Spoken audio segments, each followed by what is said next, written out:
नमस्कार दर्शकों, हमारे चैनल में आपका स्वागत है। वस्तुओं और सेवाओं कर जीएसटी भारत में 1 जुलाई 2017 को लागू की गई एक अप्रत्यक्ष कर है, जो कई अप्रत्यक्ष करों जैसे उत्पाद कर, सेवा कर, वीएटी आदि को बदल दिया है।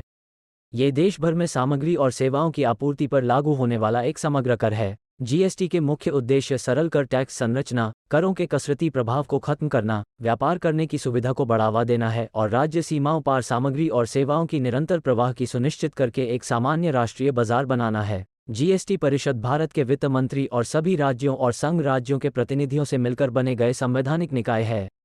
इसका उद्देश्य विभिन्न पहलुओं में जीएसटी के बारे में सिफारिशें करना है, जिनमें कर दरें, छूट और प्रक्रियात्मक मुद्दों समेत होती हैं। जीएसटी में दोहरी कर संरचना होती है, जिसमें केंद्रीय वस्तु और सेवा कर सीजीएसटी और राज्य वस्तु और सेवा कर एसजीएसटी शामिल होती है।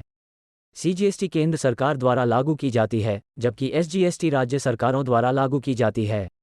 इंटीग्रेटेड कर आईजीएसटी वस्तु और सेवाओं की राज्यों के बीच आपूर्ति पर लागू होती है। जीएसटी में 4 स्तरीय कर निर्धारण होता है: 5%, 12%, 18% और 28%। इसके अलावा कुछ वस्तुओं और सेवाओं को जीएसटी से छूट दी जाती है या इसकी कम कर दर लगाई जाती है। कर दरें वस्तुओं या सेवाओं के प्रकार के आधार पर जीएसटी परिषद द्वारा निर्धारित की जाती हैं। जीएसटी के तहत व्यवसायों को उत्पादन में उपयोग की जाने वाली इनपुट्स, कच्चे माल, सेवाएं आदि पर चुकाई गई कर का लाभ मिलता है। इससे कसरती प्रभाव को खत्म किया जाता है और कुल कर बोझ को कम करता है। Goods and services tax network GSTN Bharat में जीएसटी प्रणाली का आईटी संरचना है।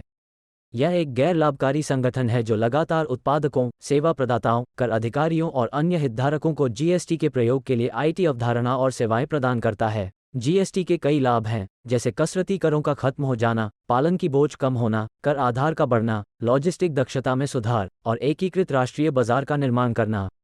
यह व्यापार करने की सुविधा को बढ़ावा देता है, व्यवसायों को आसानी से कर भरने की सुविधा प्रदान करता है और पारदर्शिता को बढ़ाता है। जीएसटी को लागू करने के दौरान कुछ चुनौतियां आईं, जैसे कि तकनीकी मुद्दे और प्रक्रियात्मक जटिलताएं। हालांकि सालों के बाद सिस्टम में सुधार हुआ है और सकारात्मक प्रभाव हुआ है, जो अर्थव्यवस्था पर अच्छा प्रभाव डाला है। कोविड-19 महामारी ने अर्थव्यवस्था पर गंभीर प्रभाव डाला, जिसमें जीएसटी के भी आय कम हो गई।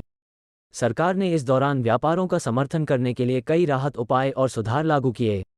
जीएसटी ने सुगम परिवर्तन को सुनिश्चित करने और आर्थिक स्थिरता प्रदान करने में महत्वपूर्ण भूमिका निभाई। जब जीएसटी 6 वर्ष पूरा कर चुकी है, तो मुख्य ध्यान सिस्टम को और अधिक सुगम बनाने, पालन के बोझ को कम करने और किसी भी मौजूदा चुनौतियों का सामना करने पर है। सरकार का उद्देश्य जीएसटी को अधिक करदाता मित्र बनाना, स्वेच्छा पालन को बढ़ावा देना और देश के समग्र विकास के लिए राजस्व संग्रह को बढ़ाना है। और ऐसे ही उपयोगी टिप्स के लिए लाइक, शेयर और सब्सक्राइब करना न भूलें।